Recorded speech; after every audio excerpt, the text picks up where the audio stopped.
बोक्दा साला फस गया है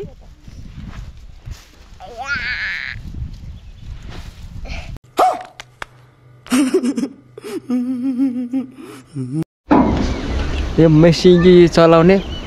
गुरुजी भाइ हो तिमी चाहिँ यहाँ लाउने एकदम लु घुमाउ त यो भित्र चाहिँ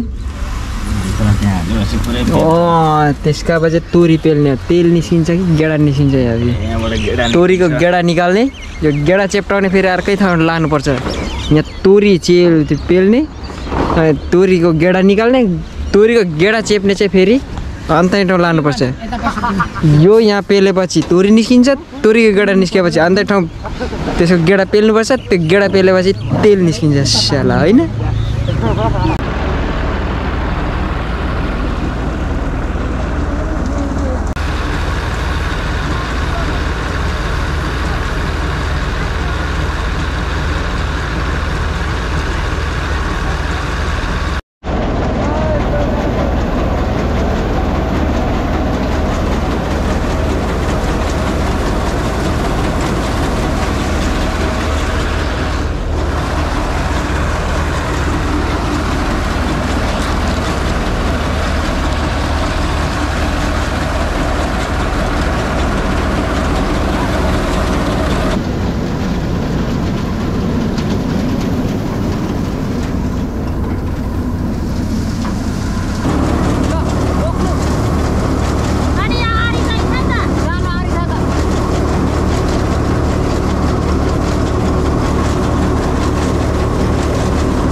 फाइनली तोरी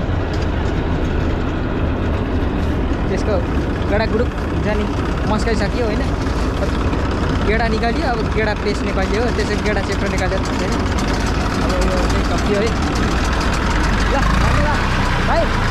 धन्यवाद है है त धन्यवाद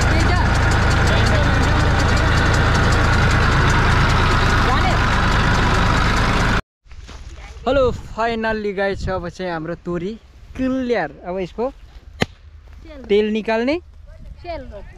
सेल रोटी त त्यस्तै हो तेल निकाल्ने तेलै खाने साला फस गयो भन्दै ऊ बोक्दा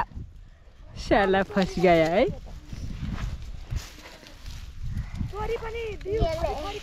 अल्छे लुलु ओइ हो पछि साला फस गयो है ल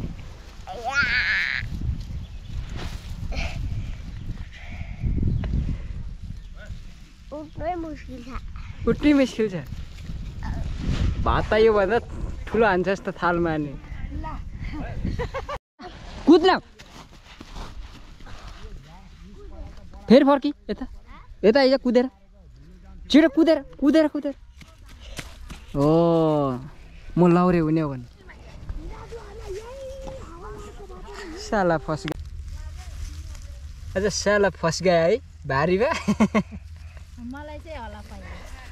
अब हामी तोरी बोकेर टाप कास्ने घरतिर म पनि फस गए भइसक्यो अझै साला फस गयो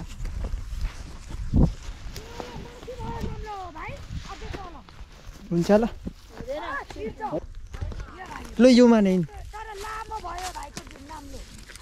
हिँड न घर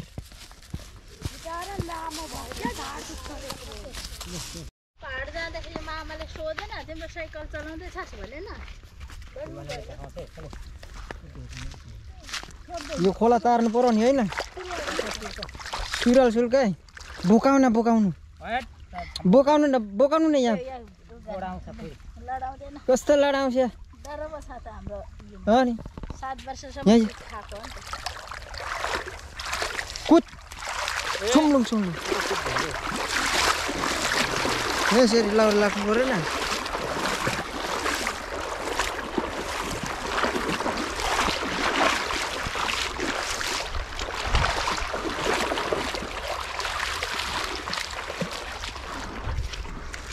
क्यु साला फस गया होइन फसेको छैन फसेको छैन ल ल